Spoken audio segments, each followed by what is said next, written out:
Well, before Pan-Africanism started, there was slavery. The Africans were enslaved and sold in open market in the US.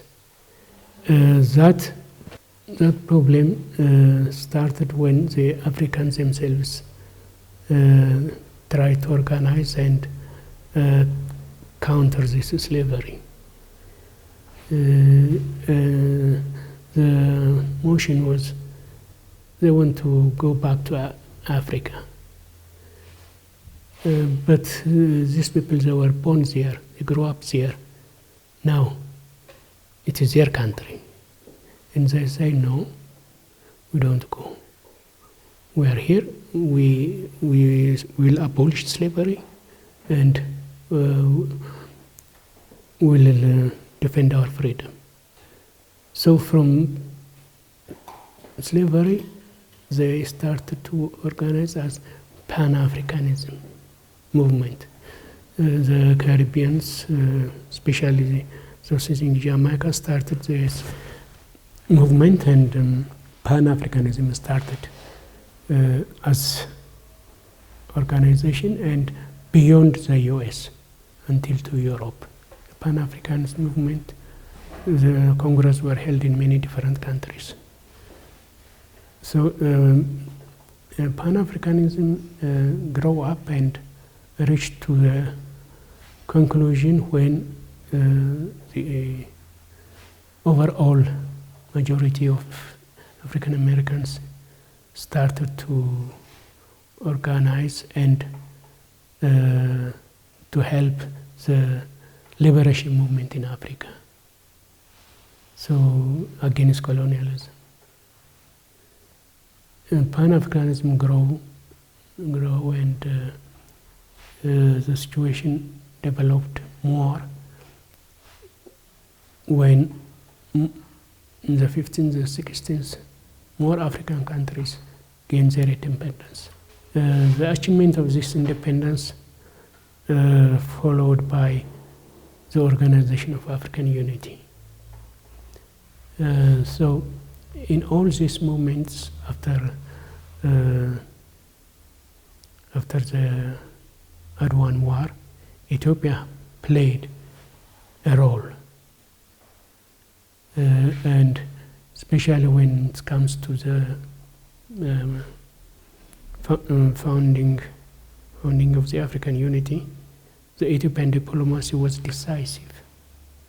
Especially that time, Ethiopian Foreign Minister Ato Katama Efru played a key role to bring all these different opinions into one and form the African unity. And I think without Ethiopia, all these achievements could have been not reached. I think so.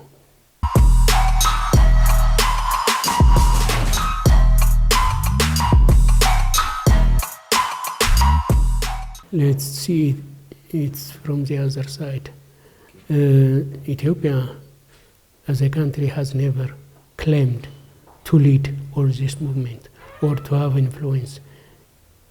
Ethiopia was there to play its role as an independent nation. That means it has already deserved to lead by the virtue of that it was independent. And that influence grow up and reach to the formation of the African unity. So all African countries never disputed the role of Ethiopia. When it comes to the headquarters of Addis Ababa, they were all agreed. When it comes to the diplomacy to form the African Union, most influential countries at that time, don't forget, Nkrumah was a personality in the African movement, and he has a different opinion as other African leaders. And Egypt under Nasser was more African than Arab. it is after Nasser that the Egyptians were more Arab South African. So the influence of Egypt, Ghana, and Nigeria, and Ethiopia, Kenya, Jomo Kenyatta, Nyerere, Kaunda, all that plays a role. And in all these activities, every country, every leader of Africans look forward the advice and responsibility of Ethiopians. So Ethiopia was middle point of everything in this African politic, Pan-African movement and African politic. I remember after that there were a movement, and especially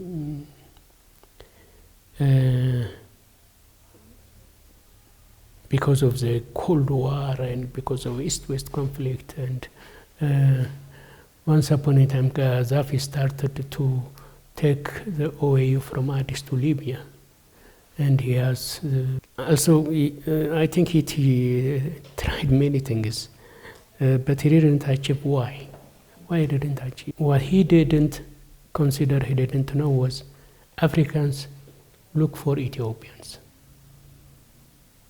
I mean, Ethiopia is there for Africans. That's what he missed. So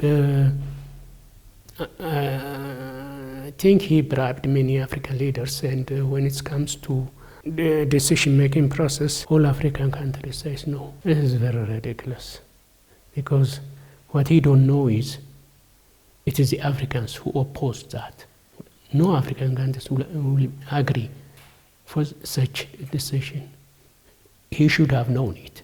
South Africa, for example, is happy with it. South Africa is very influential. So if South Africa says no, so no other country will dare to dispute that. So the backing of Ethiopia on the OAU in Addis is fundamental. One cannot say simply say no, we have to take it out and so on. So when they try to argue that OAU has to go somewhere else from Addis, I don't know. They missed the center point of the African Union politic.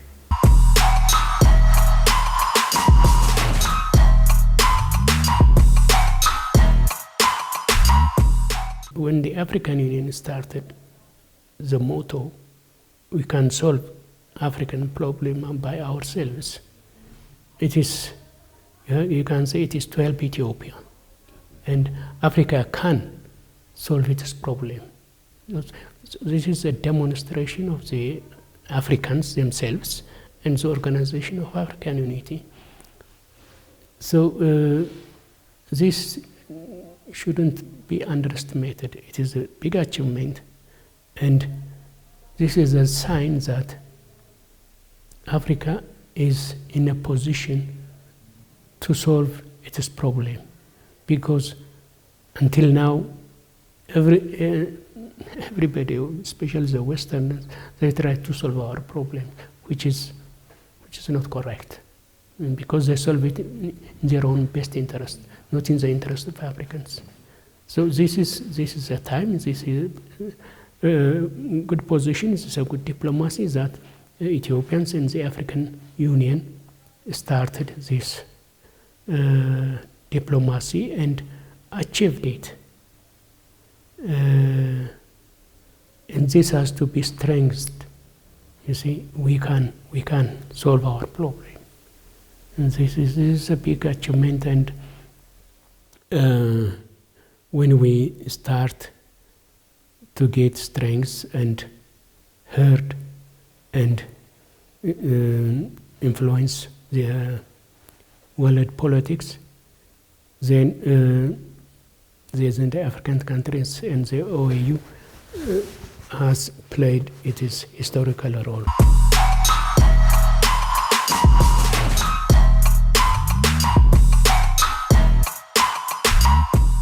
In the first place, it is the Ethiopian position which brings this stalemate to the end. The Ethiopian fundamental position is Ethiopia will not go to war because of port. So, this is finished. Because the other side, they talk that Ethiopia will go to war to get access to the sea. We had done it before. We lost it because of our problem, because of the problem of others. But this time, Prime Minister said demonstratively more times that he will not go to war to get access to the sea. But Ethiopia will achieve it without war, with peace, with diplomacy. And it is this position that helped the others, for example, in this case, Turkey, to bring a solution to this problem. They tried many times. I think 2 times the foreign minister of both countries were in Ankara and didn't succeed, but at the end it succeeded. For me, diplomatically, it is a breakthrough for the Ethiopian diplomacy, because you know that before the breakthrough in Ankara, Mogadishu, Asmara allied with Sisi of Egypt to counter the Ethiopian position. I myself, I never thought that within this short time, this axis will be blocked through diplomacy. The effort of Turkey and the effort of the Ethiopian diplomacy brought this breakthrough, and now Asmara and Al-Sisi are there as a loser, and Mogadishu, to my surprise, this I expected from Isaias, not from Mogadishu, honestly, because we are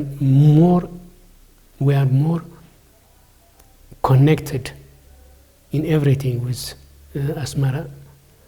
But Mogadishu, the Greater Somalia problem, the 2 wars, the Hethardhi, and all these things, I thought they will never come to their sense. But to my surprise, the Somali government agreed to come together with Ethiopia to solve the problem peacefully and to get together and to cooperate together. This is a big breakthrough, and this is the Ethiopian diplomacy has succeeded in isolating Asmara and Al-Sisi. I think, I hope they will learn from it. I remember Djibouti, we are too dependent of Djibouti, and Djibouti also was not anticipating really the Ethiopian access to the sea. They tried to ignore it, influenced by many other countries, I guess. But after Ethiopia and Somaliland agreed, Djibouti wake up and says, okay, Ethiopian can also have some access to Djibouti. So this is something new, and this is, the successful diplomacy of Ethiopians without war, without conflict. It means Ethiopia is gaining its aim, or gaining what it wants with agreement through peace to come together with these countries. So what the others don't understand is that Ethiopia does not depend on Djibouti alone. Ethiopia wants diverse port because it's growing north in Eritrea, in Djibouti, Somaliland, and including Kenya. with Kenya we have an agreement. So why not we have with Somalia? Why not we have with Djibouti? Why not we have with Eritrea? Such agreement like Kenya. And it is not only that we get advantage of it, they get also, when they agree to cooperate, they can develop their country.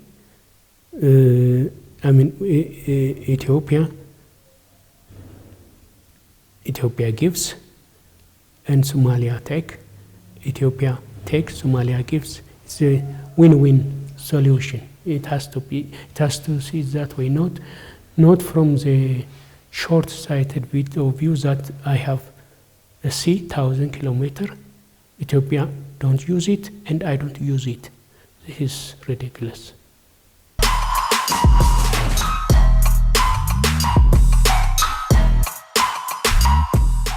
You see, the Agenda 2063, the African Union Agenda, is aiming to achieve this reintegration until there. The reintegration process of the African unity can be achieved when all countries are cooperated, east, west, south, west, east, and north. We have different regional economic communities. Not all regional economic communities are equal. Some are strong, some are weak.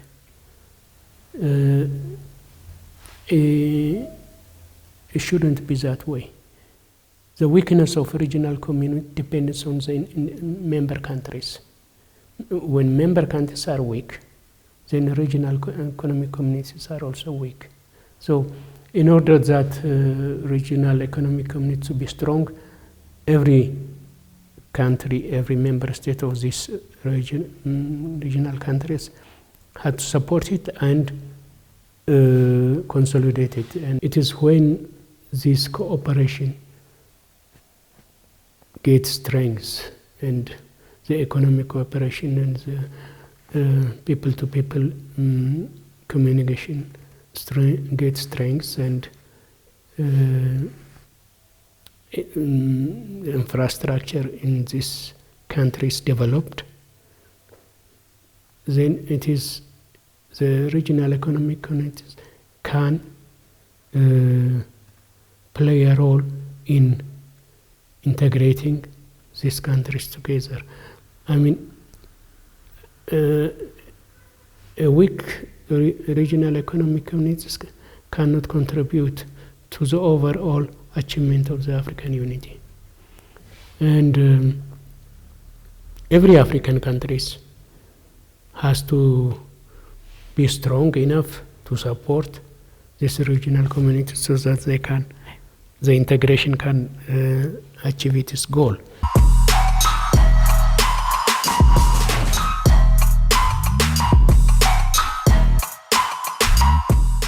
You mean what can African Union learn from the experience of the European Union? Not only European Union, some strong unions, there are.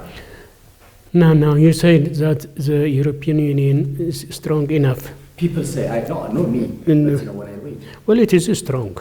Let me tell you why it is strong. Why is if European Union in the first place come together? Why? What is the principal idea? Who started it? You know, Europe has two devastating wars. First World War and Second World War. The main player of this war were Germany and France, in 1 and 2, both. So now, after the Second World War, these two countries come together and says no more war. Not only in both countries, in Europe shouldn't be no more war, because it is an atomic age. The third war will be devastating. not like the first or the second. The third will be more devastating, and it ruined all countries.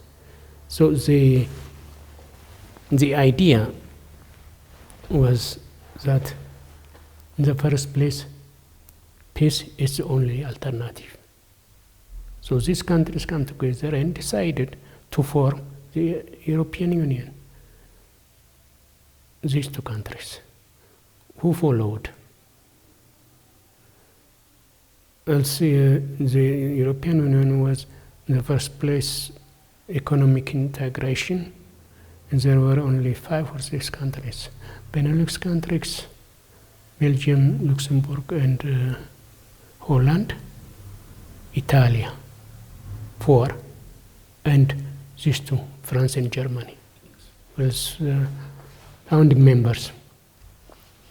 So this integration followed by the economic boom of these countries. So they make them more stronger. Of course, NATO is also behind it as a military bloc. So now, later on, Spain, Greek, Portugal, and England, and so on, and Scandinavian countries joined. But you have to know that there is a principle. Any African country can join the African Union. Now, the African Union, that is another question. I will come to that point. Why some countries are making problem in the African Union, coup d'etat, and so on, so on.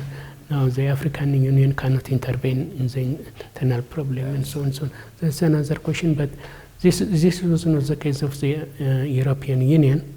So European Union gets strength and strength. They also had world influence now. Now they are, after the end of the Cold War, now they are, I think, 23. Is the European Union so strong as it was before? Now, today? It has more members, but that doesn't mean the influence of the European Union is declining. After more members joined, and some are not, some joined because countering the under blocks, the Russians, and so on and so on. The Cold War is ended, then after some years they think in the category of the Cold War again. That makes the European Union more weaker.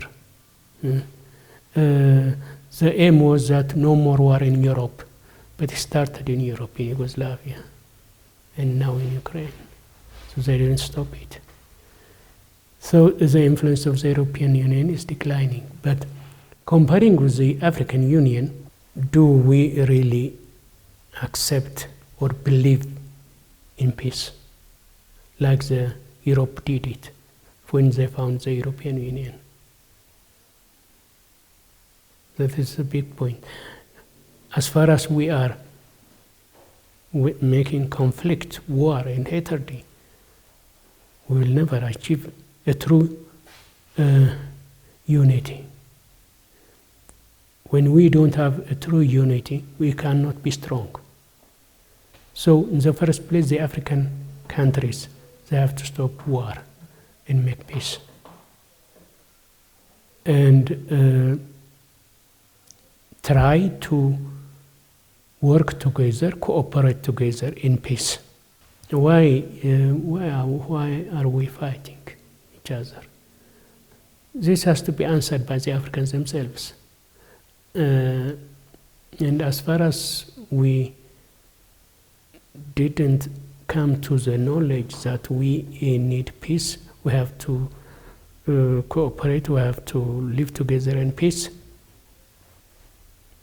it is difficult to get together and become strong and be influential, because the other side, the world, see us also in their, for them it is for interest they will be served when we are weak. They don't want that we become strong. They know it, we know it, but we didn't take the consequence for ourselves to come to come to peace and be strong. That is our main problem.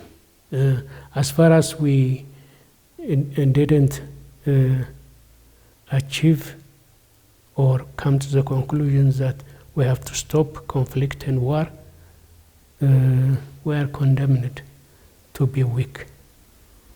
And that is not good. That is a problem for our African countries. And that has, actually, it is a background, but there is no reason whatsoever to be in a permanent conflict. No, there is no excuse for it.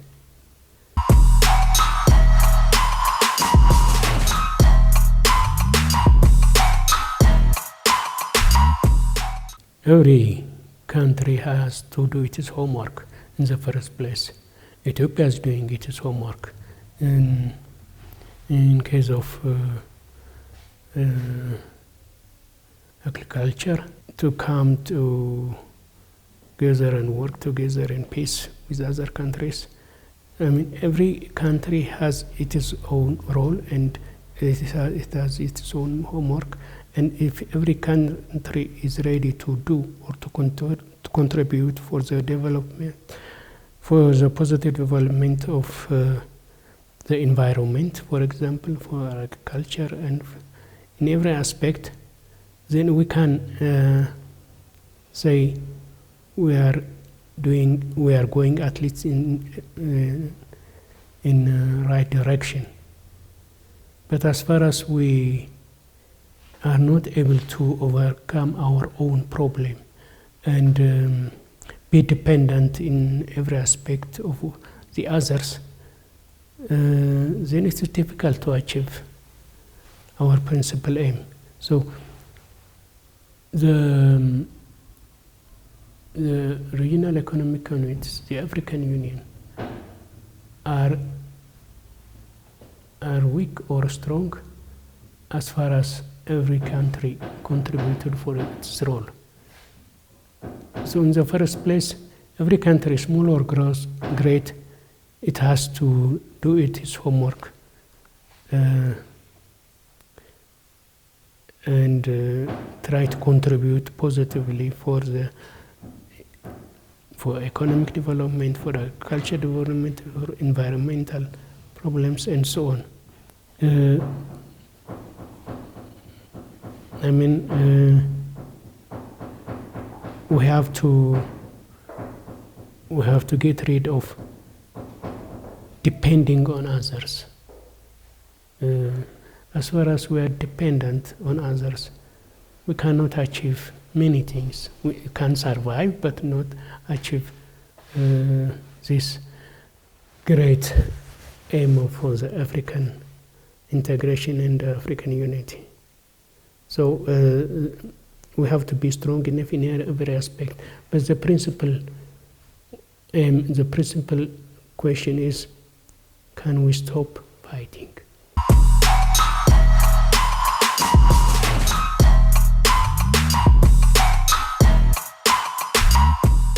You see, it is a pity to see Sudan today like this, because I know Sudan. I lived there 2 years in my young age as a refugee, and I know the politics of Sudan. And it's really a pity that a country like Sudan goes this way and ruined by two persons. The dispute of these two persons bring Sudan down. And you don't have to forget the role of Ethiopia in this case. Ethiopia has contributed to solve the Sudan problem peacefully. Really, it has achieved some, but again, doesn't materialize because it is beyond Ethiopian. Other countries are involved really to for the negative development of Sudan. Why are these two personalities come together and bring peace? You see, why is the African Union not engaged? It is engaged, but doesn't materialize. Ethiopia has engaged and positively, but it doesn't. It's beyond its control. But Egypt is involving in one side and bombarding the other side. This is really sad that in this age, when leaders of countries contribute to the downfall of one country, like Sudan,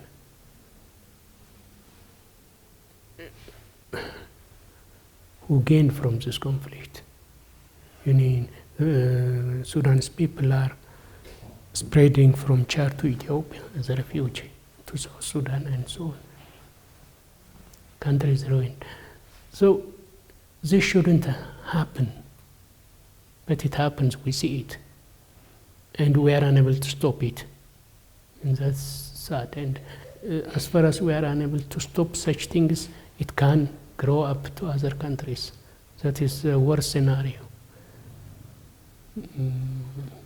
So we have to come to our sense and stop such atrocities, war and crimes and so on.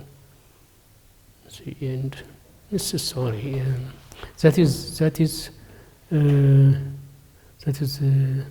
our negative side of the African countries, unable to stop such conflict because the damage is gross. It will take some 20 years to find Sudan, which was good for the last years. Now things got worse, and as far as we are unable to stop these things, it's difficult to